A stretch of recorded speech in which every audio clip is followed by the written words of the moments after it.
ನಮಸ್ಕಾರ. Welcome back to my ಮುದ್ದು ಶಿಲ್ಪಾ ಸವಾರಿ ಲೈಫ್ ಯೂಟ್ಯೂಬ್ ಚಾನಲ್. ಎಲ್ಲರೂ ಹೇಗಿದ್ದೀರಾ? ಐ ಹೋಪ್ ಚೆನ್ನಾಗಿದ್ದೀರಾ ಅಂತ ಅಂದ್ಕೊಳ್ತೀನಿ. ನಾನು ಸೂಪರ್ ಆಗಿದ್ದೀನಿ. ಇವತ್ತಿನ ವಿಡಿಯೋ ಸ್ಟಾರ್ಟ್ ಮಾಡೋಕ್ಕಿಂತ ಮುಂಚೆ ಇನ್ನೂ ನನ್ನ ಚಾನಲ್ಗೆ ಯಾರೆಲ್ಲ ಸಬ್ಸ್ಕ್ರೈಬ್ ಆಗಿಲ್ಲ ಪ್ಲೀಸ್ ಸಬ್ಸ್ಕ್ರೈಬ್ ಆಗಿ ವಿಡಿಯೋ ನೋಡಿ ಅಂತ ಹೇಳ್ತಾ, ಹಾಗೆ ನನ್ನ ಹೊಸ ಚಾನಲ್ ಬಂದು ಮುದ್ದು ಶಿಲ್ಪಾ ಸವಾರಿ ಲೈಫ್ ಯೂಟ್ಯೂಬ್ ಚಾನಲ್ ಅಂತ. ಹಳೆಯ ಚಾನಲ್ ಬಂದು ಸವಾರಿ ಲೈಫ್ ಸ್ಟೈಲ್ ಅಂತ ಇತ್ತು. ಅದು ಅನಿವಾರ್ಯ ಕಾರಣದಿಂದ ವೀಡಿಯೋಗಳನ್ನ ಅಪ್ಲೋಡ್ ಮಾಡೋಕ್ಕಾಗಿಲ್ಲ. ಏನೋ ಒಂದು ಇಶ್ಯೂ ಆಗಿ ಅದು ಬರ್ತಾ ಇಲ್ಲ. ಅದಕ್ಕೆ ನಾನು ಹೊಸದಾಗಿ ಮುದ್ದು ಶಿಲ್ಪಾ ಸವಾರಿ ಲೈಫ್ ಯೂಟ್ಯೂಬ್ ಚಾನಲ್ ಅಂತ ಕ್ರಿಯೇಟ್ ಮಾಡಿದ್ದೀನಿ. ಪ್ಲೀಸ್ ಅದಕ್ಕೆ ಯಾವ ರೀತಿ ಸಪೋರ್ಟ್ ಮಾಡ್ತಾಯಿದ್ರಿ ಇದಕ್ಕೂ ಹಂಗೆ ಸಪೋರ್ಟ್ ಮಾಡಿ.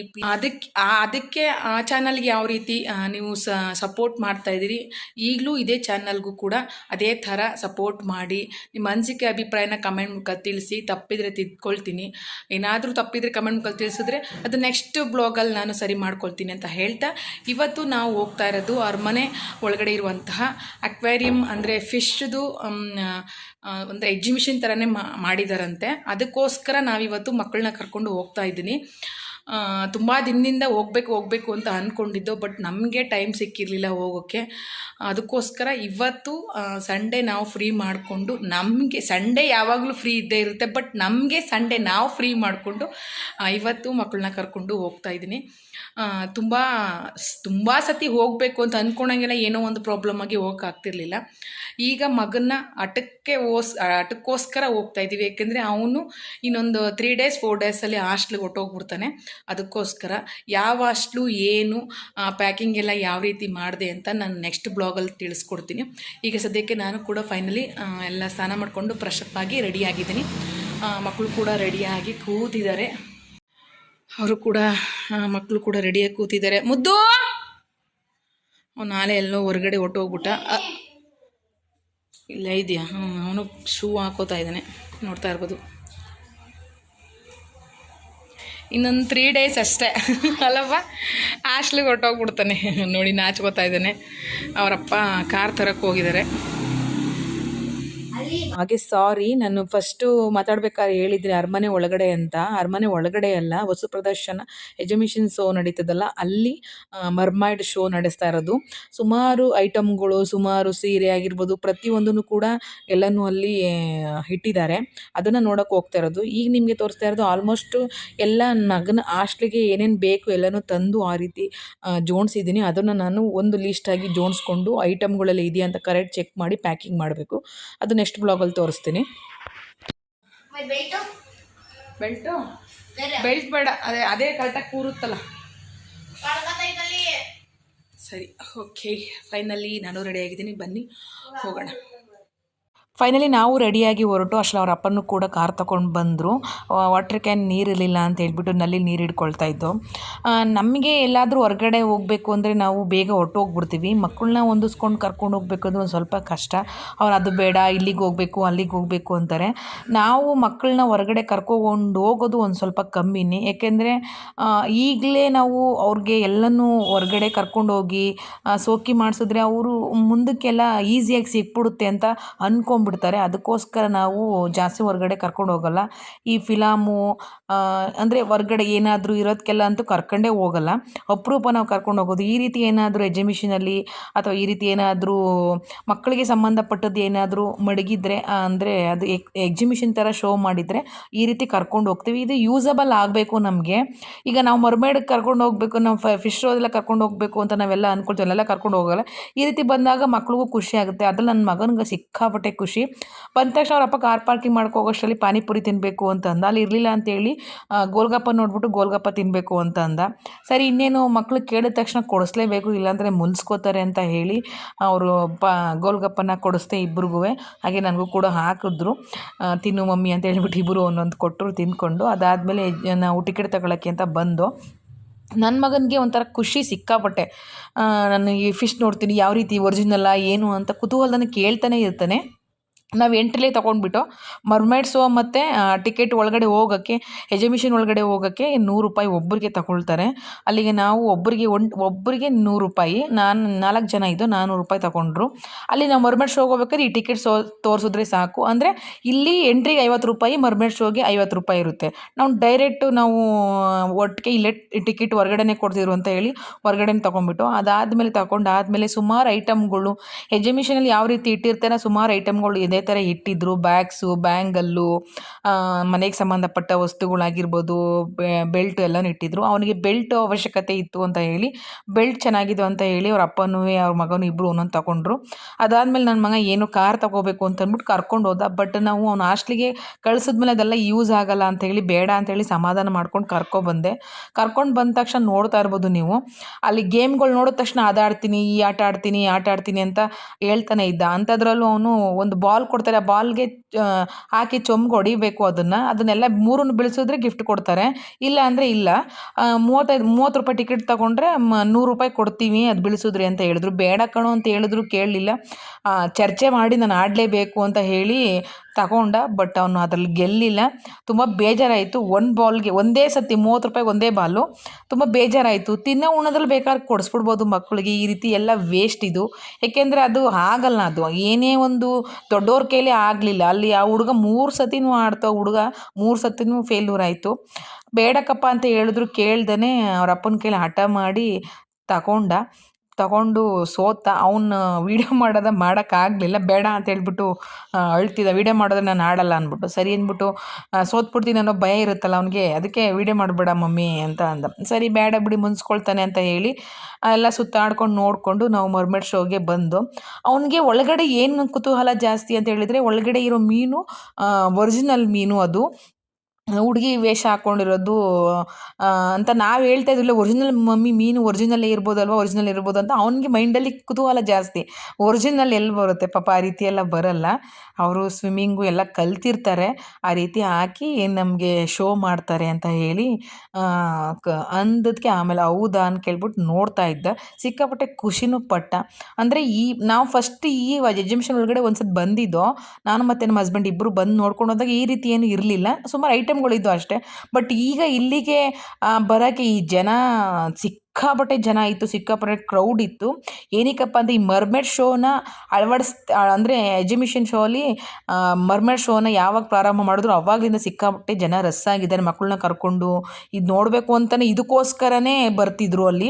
ಇನ್ನು ಒಳಗಡೆ ಎಕ್ಸಿಬಿಷನ್ ಇರುವಂಥ ಐಟಮ್ಗಳನ್ನ ತೊಗೊಳಕ್ಕೆ ಏನು ಜನ ಬರ್ತಿರ್ಲಿಲ್ಲ, ಸುಮ್ಮನೆ ತಿರ್ಗಾಡ್ಕೊಂಡು ನೋಡ್ಕೊಂಡು ಹೋಗ್ತಿದ್ರು. ಬಟ್ ಇದಕ್ಕೆ ಮಾತ್ರ ಪ್ರತಿಯೊಬ್ಬರು ಟಿಕೆಟ್ ಕೊಟ್ಬಿಟ್ಟು ತೊಗೊಂಡೇ ಹೋಗ್ತಿದ್ರು. ಏನೋ ಒಂಥರ ಖುಷಿ, ಅದು ಎಂಜಾಯ್ಮೆಂಟ್ ನೋಡೋಕ್ಕೆ ಒಂಥರ ತುಂಬ ಖುಷಿ ಅಂತ ಅನ್ನಿಸ್ತಿತ್ತು ನಿಜವಾಗ್ಲೂ. ಅಷ್ಟು ಚೆನ್ನಾಗಿತ್ತು. ಒಂಥರ ಏನೋ ಒರಿಜಿನಲ್ ಮೀನು ನೋಡ್ದಂಗೆ, ಏನಂತಾರೆ ಈ ನಾಗಕನ್ಯೆ ಥರ ಇರ್ತಾರೆ ಹಂಗೆ, ಮೀನಿನ ಕನ್ಯೆ ಅಂತ ಹೇಳ್ತಾರಲ್ಲ ಹಂಗೆ, ಆ ರೀತಿ ಇತ್ತು. ನನಗದು ಸಿಕ್ಕಾಪಟ್ಟೆ ಖುಷಿ ಆಯಿತು ನೋಡಿ. ನನ್ನ ಮಗನಿಗೂ ತುಂಬ ಇಷ್ಟ ಆಯಿತು. ನಾವು ಹೋಗಿ ಮುಂದೆಗಡೆ ಝೂಮಲ್ಲಿ ಹೋಗಿ ಎಲ್ಲ ನೋಡಿಕೊಂಡು ಹತ್ರದಲ್ಲಿ ಅಬ್ಸರ್ವ್ ಮಾಡಿಕೊಂಡು ಅಲ್ಲೇ ಒನ್ ಅವರ್ ಟೈಮ್ ಕಳೆದಿದ್ದೀವಿ. ಅಲ್ಲೇ ತುಂಬ ಚೆನ್ನಾಗಿತ್ತು. ತುಂಬ ಜನ ಮಕ್ಕಳುಗಳು, ಅಲ್ಲಿರೋ ಮಕ್ಕಳುಗಳು ಸಿಕ್ಕಾಪಟ್ಟೆ ಖುಷಿ ಪಡ್ತಾಯಿದ್ರು. ದೊಡ್ಡವ್ರಿಗಿಂತ ಹೆಚ್ಚು ಮಕ್ಕಳಿಗೆ ಇದು ಮರ್ಮೇಡ್ ಶೋ ಏನಿದೆ ತೋರಿಸ್ಬೇಕು. ಒಂಥರ ಚೆನ್ನಾಗಿದೆ ಅದು. ನಾವು ಯಾವ ರೀತಿ ಅಬ್ಸರ್ವ್ ಮಾಡ್ತೀವಿ ಅನ್ನೋದು ಮುಖ್ಯ ಅಷ್ಟೇ. ನೀರಲ್ಲಿ ಯಾವ ರೀತಿ ಅವ್ರು ಇರ್ತಾರೆ ಅದನ್ನೆಲ್ಲ ಒಂಥರ ಮಕ್ಕಳು ನೋಡಿದಾಗ ಅವರು ಕೇಳೋ ಪ್ರಶ್ನೆಗಳಿಗೆ ಆನ್ಸರ್ ಮಾಡಿಕೊಂಡು ಒಂಥರ ಚೆಂದ, ಏನೋ ಒಂಥರ ಮರ್ಮೇಡ್ ಶೋ ನಿಜವಾಗ್ಲೂ ತುಂಬ ಚೆನ್ನಾಗಿತ್ತು. ₹50 ಏನು ಲಾಸ್ ಇಲ್ಲ. ಯಾರೆಲ್ಲ ಇನ್ನೂ ನೋಡಿಲ್ಲ ಹೋಗಿ ನೋಡೋದಷ್ಟೇ. ಬಟ್ ಅದರಲ್ಲೇನು ನಾವು ಒಳಗಡೆ ಅವ್ರಿಗೆ ಮುಟ್ಟೋದು ಎಲ್ಲ ಮಾಡೋಂಗಿಲ್ಲ. ಲವ್ ಸಿಂಬಲ್ ತೋರಿಸ್ತಾರೆ, ಲವ್ ಸಿಂಬಲ್ ಹಾಕಿ ಅದೆಲ್ಲ ತೋರಿಸ್ತಾರೆ, ನಮ್ಗೆ ಆಯ್ ಬಾಯ್ ಎಲ್ಲ ಮಾಡ್ತಾರೆ ಅಷ್ಟೇ. ಬಟ್ ಗ್ಲಾಸ್ ಹಾಕಿ ಆ ಕಡೆ ಈ ಕಡೆ ಗ್ಲಾಸ್ ಹಾಕಿ ಇರೋದನ್ನು ನೀರೊಳಗಡೆ ಆಡೋದಲ್ಲ ಅಷ್ಟೇ. ನಾವು ಅಂದ್ಕೊಳೋ ಥರ ಎಲ್ಲ ಮುಟ್ಬೋದು ಅವೆಲ್ಲ ಏನಿಲ್ಲ. ದೂರದಿಂದಲೇ ನೋಡ್ಬೋದು, ಅಬ್ಸರ್ವ್ ಮಾಡ್ಬೋದು. ತುಂಬ ಚೆನ್ನಾಗಿದೆ. ₹50 ಏನು ಲಾಸ್ ಇಲ್ಲ ಅಂತ ಅಂದ್ಕೊಳ್ತೀವಿ. ಇದೆಲ್ಲ ನೋಡಿಕೊಂಡು ಮುಂದಗಡೆ ಹೋಯ್ತಾ ಅಲ್ಲಿ AC ಕೂಲರ್ದು ಒಂಥರ ನೀರು ಮೊಕ್ಕ ಬೀಳೋಕ್ಕೆ ಥರನೇ, ಐಸ್ ಬೀಳೋ ಥರನೇ ಹಾಕಿದ್ರು. ಅದರಲ್ಲೂ ಒಂದು ಸ್ವಲ್ಪ ಹೊತ್ತು ನಿಂತ್ಕೊಂಡು ಮೊಕ ಎಲ್ಲ ತ್ಯಾವನೇ ಆಗೋಯ್ತು. ನನ್ನ ಮಗ ಅಂತ ಫುಲ್ ತ್ಯಾವನೇ ಮಾಡ್ಕೊಂಬಿಟ್ಟ. ಅದೆಲ್ಲ ನೋಡಿಕೊಂಡು ಫೈನಲಿ ಈಚೆಗಡೆ ಬಂದ ತಕ್ಷಣ ಮತ್ತೆ ಇನ್ನೊಂದು ಗೇಮ್ ಕೇಳೋಕ್ಕೆ ಸ್ಟಾರ್ಟ್ ಮಾಡ್ದೆ. ಬೇಡ ಕಣಪ್ಪ ಅಂತ ಹೇಳಿದ್ರು ಕೇಳಿಲ್ಲ. ನಾನು ಇಲ್ಲ ರೋಬೋಟ್ ನೋಡಲೇಬೇಕು ಅಂದ್ಬಿಟ್ಟು ನನ್ನ ಬರೀ ಹೇಳ್ದೆ. ನಮ್ಮ ಹಸ್ಬೆಂಡ್ ನಾವಿಬ್ಬರು ಇಲ್ಲೇ ವೇಟ್ ಮಾಡ್ತಾ ಇರ್ತೀವಿ, ನೀವು ಹೋಗಿ ನೋಡ್ಕೊಂಬನ್ನಿ, ಆಟ ಆಡ್ಕೊಂಬನ್ನಿ ಅಂತ ಹೇಳ್ಬಿಟ್ಟು ಹೋದ್ರು. ಅಲ್ಲೂ ಕೂಡ 50 ರೂಪಾಯಿ ಒಬ್ಬರಿಗೆ ಟಿಕೆಟ್ ಇತ್ತು. ಅದಕ್ಕೆ ನನ್ನ ಮಕ್ಕಳು ಇಬ್ಬರನ್ನ ಕಳಿಸ್ತು. ನನಗೇನು ಅದರಲ್ಲೆಲ್ಲ ಇಂಟ್ರೆಸ್ಟ್ ಇರಲಿಲ್ಲ. ನನ್ನ ಮಗಳು ನನ್ನ ಮಗ ಇಬ್ಬರು ಹೋಯ್ತೀನಿ ಅಂತ ಹೇಳ್ಬಿಟ್ಟು ಒಳಗಡೆ ಹೋಗಿ ಅವರೇ ವೀಡಿಯೋ ಮಾಡಿಕೊಂಡು ರೋಬೋಟಲ್ಲಿ ಯಾವ ರೀತಿ ಇರುತ್ತೆ ಅಂತೆಲ್ಲ ನೋಡಿಕೊಂಡು ಚೆನ್ನಾಗಿ ಬಂದರು ಆಟ ಆಡಿಕೊಂಡು. ಒಂಥರ ನಾಯಿ ಇದು ಮತ್ತು ದೊಡ್ಡದಾಗಿ ರೋಬೋಟು ಎಲ್ಲ ಇತ್ತು. ಎಲೆಕ್ಟ್ರಿಕ್ ಉಪಯೋಗಿಸಿ ಎಲ್ಲ ಮಾಡಿರ್ತಾರೆ ರೋಬೋ ಏನಿತ್ತು ಎಲ್ಲ. ಅದರಲ್ಲೊಂದು ಸ್ವಲ್ಪ ನನ್ನ ಮಗ ಒಳಗಡೆ ಹೆದರ್ಕೊಂಡ ಮಮ್ಮಿ ಅಂತ ಹೇಳ್ತಾ ಇದ್ಲು ನನ್ನ ಮಗಳು. ಅದೂ ಕೂಡ ಚೆನ್ನಾಗಿದೆ. ನಾವು ವಿಡಿಯೋ ನೋಡಿದ್ಮೇಲೆ ಚೆನ್ನಾಗಿದೆ ಅಂತ ಅನ್ನಿಸ್ತು. ಏನಿಲ್ಲ, ಮಕ್ಕಳು ಖುಷಿ ಆದಲ್ಲ ಅನ್ನೋ ಖುಷಿಲಿ ತುಂಬ ನಾನಂತೂ ಸಿಕ್ಕಾಪಟ್ಟೆ ಎಂಜಾಯ್ ಮಾಡಿದೆ. ಯಾಕೆಂದರೆ ಅವನದು ಒಂದೇ ಒಂದು ಡೈಲಾಗ್ ಏನು ಅಂತ ಹೇಳಿದ್ರೆ, ಹಾಸ್ಟ್ಲಿಗೆ ಸೇರಿಸ್ತೋಯಿಂದ ಏನಾದ್ರು ಕೊಡಿಸ್ತಿಲ್ಲ ಅಂದ್ರೆ, ಇನ್ಯಾವಾಗ ಕೊಡಿಸ್ತೀರಾ ನೀವು, ಇನ್ನೊಂದು ವರ್ಷದೊಳಗಡೆ ನಾನು ಹೊರ್ಟೋಗ್ಬಿಡ್ತೀನಿ, ಇನ್ನೊಂದು ವರ್ಷಕ್ಕೆ ನಾನು ಬರೋಲ್ಲ ಮನೆಗೆ, ರಜಕ್ಕೆ ಮಾತ್ರ ಬರೋದು, ನನಗೇನು ಕೊಡಿಸಲ್ಲ, ನನಗೇನು ತಿನ್ನಿಸಲ್ಲ, ನೀವು ಏನು ತೋರಿಸಲ್ಲ ಅಂತ ಹಠ ಮಾಡ್ತಾಯಿದ್ದ. ಅದೊಂದು ಡೈಲಾಗೇ ಹೊಡಿತಿದ್ದು ಅವನು. ಹಾಸ್ಟ್ಲಿಗೆ ಯಾವಾಗ ಸೇರಿಸ್ತೀನಿ ಅಂತ ಹೇಳಿ ಕೇಳ್ಕೊಂಡು ಬಂತೋಯಿಂದ ಅವ್ನಿಗೆ ಏನಾರು ಕೊಡಿಸ್ಲಿಲ್ಲ ಅಂದರೆ, ಇನ್ನೇನು ಕೊಡಿಸ್ತೀರೋ, ಇನ್ಯಾವಾಗ ಕೊಡಿಸ್ತೀರೋ, ನೀವು ಹಾಸ್ಟ್ಲಿಗೆ ಸೇರಿಸ್ಬಿಟ್ಟಿದ್ದೀರಾ, ನಾನು ಇನ್ನೊಂದು ವರ್ಷ ಏನೂ ಕೇಳಲ್ಲ ತಾನೇ, ಕೊಡಿಸಿ ಅಂತ ಹಿಂಗೆ ಡೈಲಾಗ್ ಹೊಡಿತಾ ಇದ್ದ. ಇದೊಂದು ಇಟ್ಕೊಂಡು ಅವ್ನು ಏನು ಬೇಕೋ ಅದನ್ನು ಅವ್ನಿಗೆ ಬೇಕಾದಿದ್ದೆಲ್ಲನೂ ಕೊಡಿಸ್ಕೊಳ್ತಿದ್ದ ಅವ್ರ ಅಪ್ಪನ ಕೇಳಿ. ನಮಗೊಂಥರ ಅದೊಂದು ಖುಷಿ ಅನ್ನಿಸ್ತಿತ್ತು. ಬಟ್ ಈಗ ಅವನು ಹಾಸ್ಟ್ಲಿಗೆ ಹೋಗೋ ಖುಷಿ ಸಿಕ್ಕಾಬಿಟ್ಟೆ ಇದೆ ಅವನಿಗೆ. ಅಲ್ಲಿನ ವಾತಾವರಣ, ಸ್ವಿಮ್ಮಿಂಗ್ ಪೂಲು, ಕರಾಟೆ ಗೇಮ್ಗಳೆಲ್ಲ ತೋರಿಸಿ ಅವರು ಅಟ್ರಾಕ್ಷನ್ ಮಾಡೋ ಥರನೇ ಅವರು ಮಾತಾಡಿ ಮಕ್ಕಳನ್ನ ಚೆನ್ನಾಗೇ ಮಾತಾಡ್ಸೋರು ಹಾಸ್ಟ್ಲಲ್ಲಿ. ಅದರಿಂದ ನಾನು ಹೋಗ್ತೀನಿ ಅಂತ ಅಂತಿದ್ದಾನೆ. ಬಟ್ ಹೋಗ್ಬೇಕಾದ್ರೆ ಅವ್ನ ರಿಯಾಕ್ಷನ್ ಹೇಗಿರುತ್ತೆ ಅಂತ ನಿಜವಾಗ್ಲೂ ಗೊತ್ತಿಲ್ಲ. ಆ ರಿಯಾಕ್ಷನ್ ಖಂಡಿತವಾಗ್ಲೂ ನಾನು ಹಾಕ್ತೀನಿ.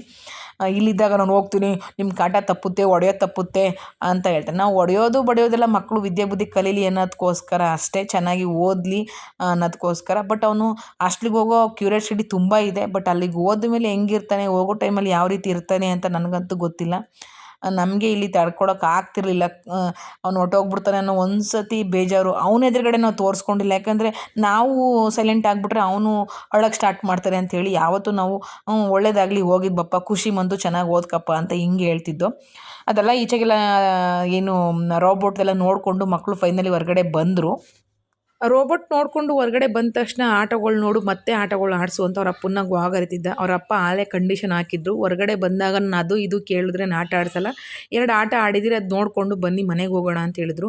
ಒಂದು ಸ್ವಲ್ಪ ಹೊತ್ತು ಕೂತ್ಕೊಂಡು ಅಷ್ಟರಲ್ಲಿ ಏನಾದ್ರು ಚುರುಮುರಿ ಗಿರ್ಮುರಿ ತಿನ್ನೋಣ ಅಂತ ಹೇಳ್ಬಿಟ್ಟು ಚುರುಮುರಿ ತೊಗೊಳ್ಳೋ ಅಂತ ಬಂದು, ಚುರುಮುರಿ ನಿಪ್ಪಿಟ್ಟು ಮಸಾಲ ಮತ್ತು ಚುರುಮುರಿ ತೊಗೊಂಡು ಅದನ್ನೊಂದು ಸ್ವಲ್ಪ ತಿಂದ್ಕೊಂಡು ಅಲ್ಲೇ ಕೂತ್ಕೊಂಡು ಒಂದು ಸ್ವಲ್ಪ ಕತ್ಲೆ ಆಗಲಿ ಲೈಟ್ ಎಲ್ಲ ನೋಡ್ಕೊಂಡು ಹೋಗೋಣ ಈಚೆಗಡೆ.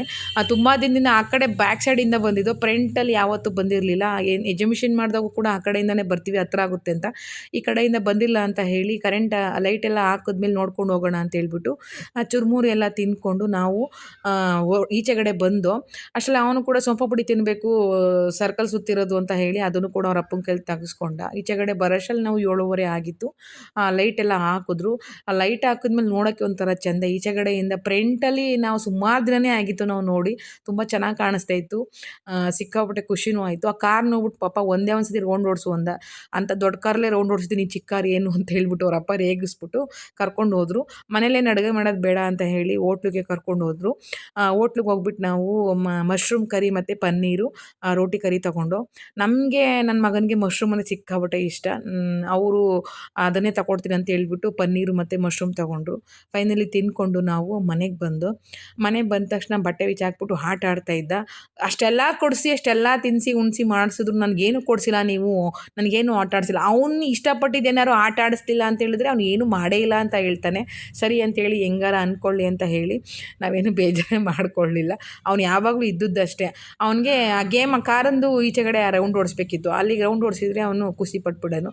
ಅದಾದಮೇಲೆ ಅವನು ಬೆಲ್ಟ್ ತಂದಿದ್ದು, ಬೆಲ್ಟ್ ತೊಗೊಂಡವ್ರು ಅಪ್ಪ ಒಂದು ಬೆಲ್ಟ್ ತೊಗೊಂಡಿದ್ರು. ಹಾಗೆ ನಾನು ಕೂಡ ಸಿಂಪಲ್ಲಾಗಿ ಒಂದು ಸರ ಇಷ್ಟ ಆಯಿತು. ನೋಡಿದ ತಕ್ಷಣ ಅಟ್ರಾಕ್ಷನ್ ಥರ ಕಾಣಿಸ್ತು ಆ ಚೈನು ಅಂತ ಹೇಳಿ 100 ರೂಪಾಯಿ ಕೊಟ್ಟು ಮುತ್ತಿನ ಹಾರ ಬರುತ್ತಲ್ಲ ಆ ರೀತಿ ಇತ್ತು ಚೈನ್. ಅದು ತುಂಬ ಚೆನ್ನಾಗಿತ್ತು. ಒಂಥರ ಸಿಂಪಲ್ ಲುಕ್ ಕೊಡುತ್ತೆ ಅಂತ ಹೇಳಿ ಸೀರೆಗಳಿಗೆ ತಗೊಂಡೆ. ತುಂಬ ಚೆನ್ನಾಗಿತ್ತು. ಫೈನಲಿ ಮನೆಗೆ ರೀಚ್ ಆದೋ. ಮರ್ಮೇಡ್ ಶೋ ಎಲ್ಲ ನೋಡಿಕೊಂಡು, ಎಕ್ಸಿಬಿಷನ್ ಎಲ್ಲ ನೋಡಿಕೊಂಡು ಸ್ವಲ್ಪ ಪರ್ಚೇಸಿಂಗ್ ಏನಿಲ್ಲ, 3 ಬೆಲ್ಟ್ ಮತ್ತು ಸರ ಪರ್ಚೇಸ್ ಮಾಡಿಕೊಂಡು ಹೋಟ್ಲಿಗೆ ಹೋಗಿ ಊಟ ಎಲ್ಲ ತಿಂದ್ಕೊಂಡು ಅಂತೂ ಇಂತೂ ಫೈನಲಿ ಮನೆಗೆ ಬಂದೋ. ನಿಮಗೂ ಕೂಡ ಈ ವಿಡಿಯೋ ಇಷ್ಟ ಆಗಿದೆ ಅಂತ ಅಂದ್ಕೊಳ್ತೀನಿ. ಇಷ್ಟ ಆಗಿದ್ದರೆ ಇನ್ಸ್ಟಾಗ್ರಾಮಲ್ಲಿ ಶಿಲ್ಪಾ ಶ್ರೀಕರ್ಣ ಅಕೌಂಟ್ನ ಫಾಲೋ ಮಾಡಿ, ಯೂಟ್ಯೂಬಲ್ಲಿ ಮುದ್ದು ಶಿಲ್ಪಾ ಸವಾರಿ ಲೈವ್ ಯೂಟ್ಯೂಬ್ ಚಾನಲ್ ಲೈಕ್ ಮಾಡಿ, ಶೇರ್ ಮಾಡಿ, ಕಮೆಂಟ್ ಮಾಡಿ, ಸಬ್ಸ್ಕ್ರೈಬ್ ಮಾಡಿ ಅಂತ ಹೇಳ್ತಾ ಮತ್ತೊಂದು ವಿಡಿಯೋ ಜೊತೆಗೆ ಸಿಗ್ತೀನಿ. ಅಲ್ಲಿವರೆಗೂ take care, bye. Thank you so much. Love you all guys.